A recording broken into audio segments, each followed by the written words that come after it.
Welcome back to my channel.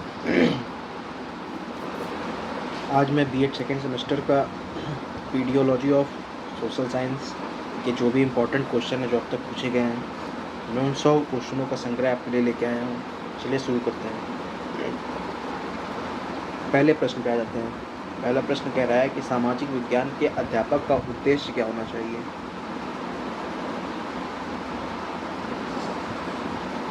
इसमें option है सामाजिक समरसता का विकास, जो कि सही है। सामाजिक विज्ञान में नव निर्माण करना, ये भी सही है। तीसरा आ रहा है सामाजिक समस्याओं का समाधान ढूंढना, यानी इसके तीनों ऑप्शन सही हैं। इसका मतलब वो सही ऑप्शन है। सेकंड नंबर पे आ जाते हैं। सामाजिक विज्ञान शिक्षण का मुख्य उद्देश्य, शिक्षण का इसमें मुख्य उद्देश्य पूछ रहा है। छात्रों में निम्नलिखित भावना का विकास करना है। कौन सी भावना का विकास करना है। पहला बोल रहा है राष्ट्रीय की भावना का। दूसरा आ गया प्रांतीय भावना का, जो कि गलत है। स्थानीय विशेष की भावना, ये भी गलत है। और जातीय की भावना, ये भी गलत है। चूँकि दोस्तों आप जान रहे होंगे कि राष्ट्रीयता के अंदर ये सब विद्यमान है, तो इस वजह से आपको राष्ट्रीयता की भावना को ही ठीक करना है। तीसरा ऑप्शन आ जाता है सामाजिक विज्ञान में किस प्रकार के शिक्षण सहायक उपकरण सबसे अधिक उपयोगी हैं। अब इसमें कह रहा है कि मॉडल, संग्रहालय, श्रव्य दृश्य माध्यम और चित्र। इसका सही ऑप्शन की अगर बात करें तो वो सी होगा, श्रव्य और दृश्य माध्यम सही है। चलिए आगे की ओर बढ़ते हैं।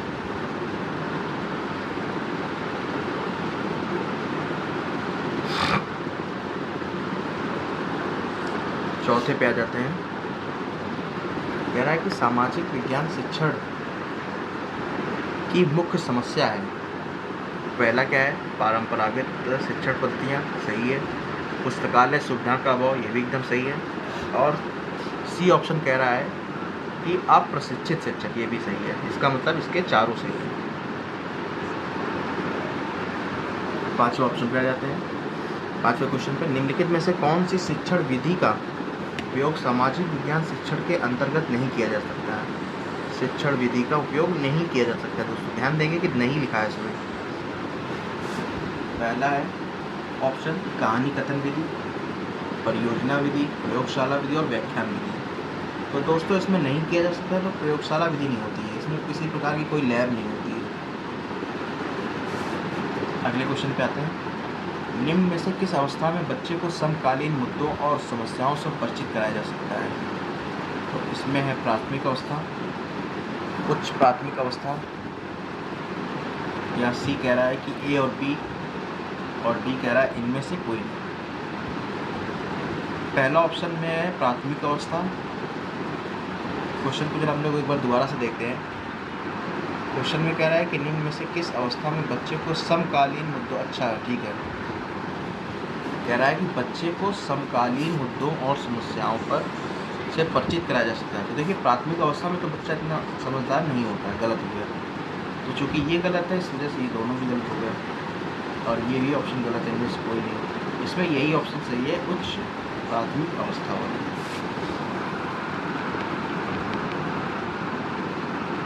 अगले क्वेश्चन की ओर बढ़ते हैं।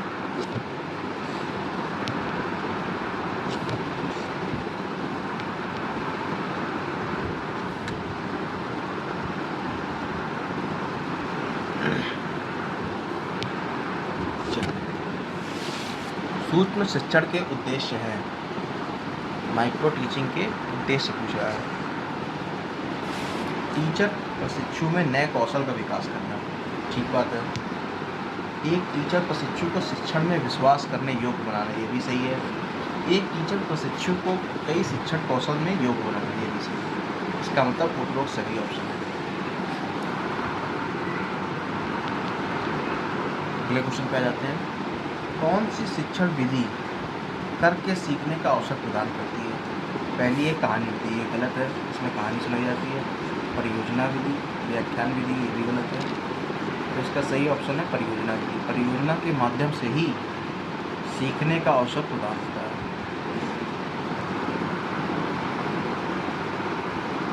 ठीक है।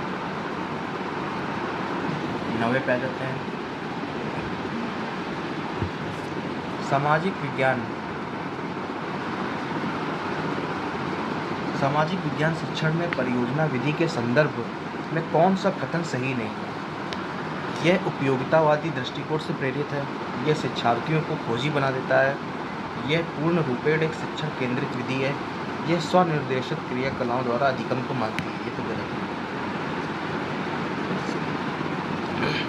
यह उपयोगितावादी दृष्टिकोण से प्रेरित है, ये भी गलत है। यह शिक्षार्थियों को खोजी बना देती है, ये भी गलत है। तो ये सी ऑप्शन ही आपका सही है। यह पूर्ण रूपेण एक शिक्षक केंद्रित। 10वें ऑप्शन पे आ जाते हैं। कह रहा है कि विद्यालय में शिक्षक द्वारा उपयुक्त वातावरण बनाने के लिए किन बातों पर जोर दिया जाए? ऑप्शन पे आ जाते हैं। एएस में सामाजिक विविधता के प्रति सम्मान, बच्चों के अधिकारों एवं गरिमा के प्रति सजगता का भाव, या सभी धर्मों के प्रति सहिष्णुता एवं आदर का भाव। और डी बोल रहा है उपरोक्त सभी। तो इसमें उपरोक्त सभी सही ऑप्शन है। किसी प्रकार का कोई भी कंफ्यूजन हो तो मुझे कमेंट में बताएं। 11वें क्वेश्चन पे जाते हैं। कह रहा है कि सामाजिक विज्ञान से संबंधित समसामयिक विषय का ज्ञान दिया जा सकता है। किसमें दिया जा सकता है? वाद विवाद प्रतियोगिता द्वारा, प्रश्नोत्तरी प्रतियोगिता द्वारा, दैनिक समाचार विश्लेषण के द्वारा, या फिर उपरोक्त सभी। तो इसमें उपरोक्त सभी सबसे बेस्ट ऑप्शन है, क्योंकि ये सभी चीज़ें समसामयिक विषय का ज्ञान देने में आवश्यक है। 12वें पे आ जाते हैं। सामाजिक विज्ञान के अध्यापक का सबसे अधिक आवश्यक गुण कौन सा है?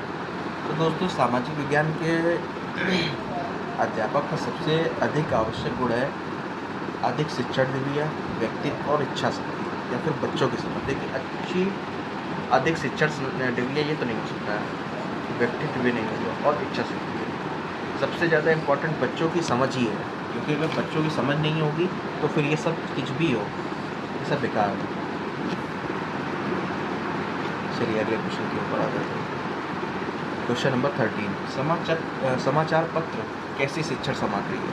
श्रव्य दृश्य, या फिर इनमें से कोई? आपको पता होगा कि समाचार पत्र को केवल देखा जा सकता है, पढ़ा जा सकता है, वो सुना ही नहीं देता है, तो श्रव्य नहीं होगा। तो चूँकि ये श्रव्य नहीं होगा तो ये दोनों नहीं होंगे, तो ये भी गलत है। तो ऑप्शन आपका केवल बी है, दृश्य।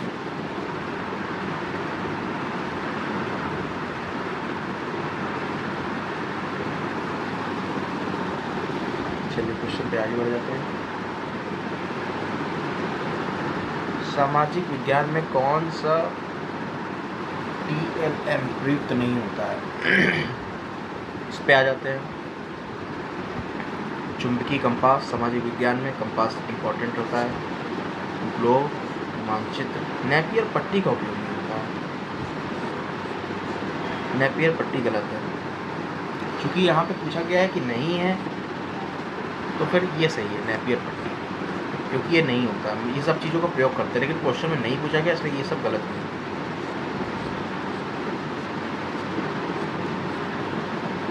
ऑप्शन डी सही होगा, नेपियर पट्टी।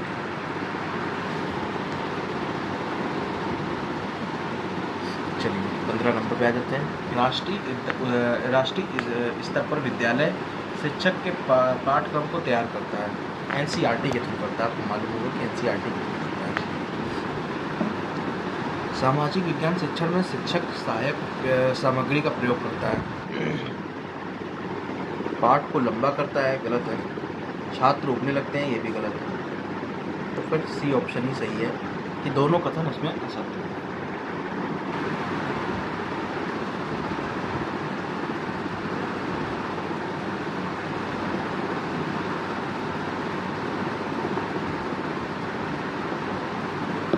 सामाजिक अध्ययन विषय सामाजिक विज्ञान विषय में निम्न प्रकार भिन्न है। विषय वस्तु उच्चतर है, विषय वस्तु समान है, विषय वस्तु निम्न स्तरीय है, या उपरोक्त में से कोई सा? देखिए, विषय वस्तु अगर उच्चतर होगी तो फिर ये भिन्न नहीं होगा, तो ये गलत है। विषय वस्तु अगर समान होगी तो भी नहीं होगी, विषय वस्तु का निम्न होना ही जरूरी है। 18वें पे आ जाते हैं। सामाजिक विज्ञान के पाठ्यक्रम निर्माण का आधार क्या होता है? देखिए, किसी भी पाठ्यक्रम को बनाने में उसमें हर चीज़ को इंक्लूड करना होता है, मनोविज्ञान, दर्शन, समाज, इनमें उपरोक्त सभी ऑप्शन होगा, क्योंकि ये सब चीज़ें उपयोगी होती हैं।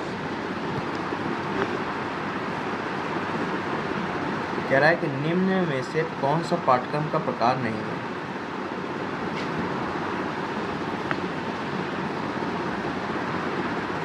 तो निम्न में से कौन सा पाठ्यक्रम का प्रकार नहीं है? बाल केंद्रित, शिक्षक केंद्रित, विद्यालय केंद्रित या विषय केंद्रित। देखिए, पाठ्यक्रम का प्रकार नहीं है, इसका ये मतलब है कि कौन सी चीज़ें पाठ्यक्रम से बाहर है। तो विद्यालय कैसा भी हो, विद्यालय केंद्रित कभी भी पाठ्यक्रम नहीं होता है, ठीक है। हमेशा बाल केंद्रित होगा, शिक्षक केंद्रित होगा या फिर विषय केंद्रित होगा। चलिए अगले क्वेश्चन के ऊपर आते हैं। वह शैक्षिक योग का जिसके अंतर्गत संपूर्ण वर्ष में चलने वाली प्रक्रिया का उल्लेख होता हो। संपूर्ण वर्ष की बात कर रहा है, यहाँ पे हम लोग ध्यान देंगे कि संपूर्ण वर्ष की बात कर रहा है तो वार्षिक योजना, अगर माह का होता तो मासिक योजना, और इकाई का मतलब है कि अगर कम टाइम का होता तो इकाई से योजना। चलिए, कहानी कथन विधि से वाक्यों के विकास होता है। जब भी कहानी आप सुनते हैं तो उससे आप कल्पना करते हैं, तो कल्पना का विकास होता है मुख्य रूप से। चलिए अगले में आते हैं।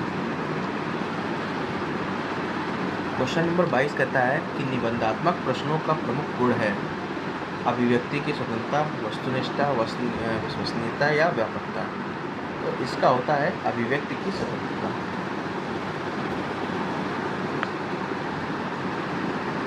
शिक्षण प्रक्रिया में मूल्यांकन आवश्यक है।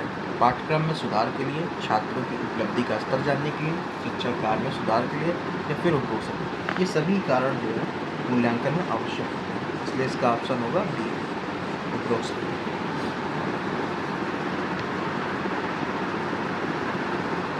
पाठ योजना में प्रस्तावना के प्रश्न पूछे जाते हैं छात्रों की जागरूकता के लिए, पाठ का पूर्व ज्ञान से संबंध जोड़ने के लिए, पाठ के संबंध में नई जानकारी देने के लिए या छात्रों की उपलब्धि का स्तर जानने के लिए। तो देखिए, प्रस्तावना प्रश्न पूछ रहा है, इसका ये जो प्रस्तावना प्रश्न होते हैं, आपको पहले से क्या आता है इसके बारे में जानने के लिए ये प्रश्न किया जाता है। तो इस पर ये ऑप्शन सही होगा, पाठ का पूर्व ज्ञान से संबंध होना, क्योंकि ये सब जो नई जानकारी इसमें दिया हुआ है ये सब तो बाद की बात है। छात्रों की उपलब्धि का स्तर जानने के लिए ये नहीं है, छात्रों की जागरूकता के लिए ये भी नहीं है। 25 क्वेश्चन पे आ जाते हैं कि बोध प्रश्न पूछना अधिक उपयोगी होगा पाठ के प्रारंभ में, प्रत्येक चरण की समाप्ति पे, या पाठ के विकास में, या पुनरावृत्ति। तो जब पुनरावृत्ति होती है तभी जो है अधिक उपयोगी होता है। उम्मीद करता हूँ कि आपको वीडियो अच्छी लगेगी। मिलते हैं नेक्स्ट वीडियो में नेक्स्ट 25 क्वेश्चन के साथ। मेरे चैनल को सब्सक्राइब करें एवं प्लेलिस्ट को आप चेक कर लेंगे, उसमें बीएड मिलेगा, बीएड के सारे क्वेश्चंस आपको वहाँ मिलते रहेंगे। थैंक यू दोस्तों।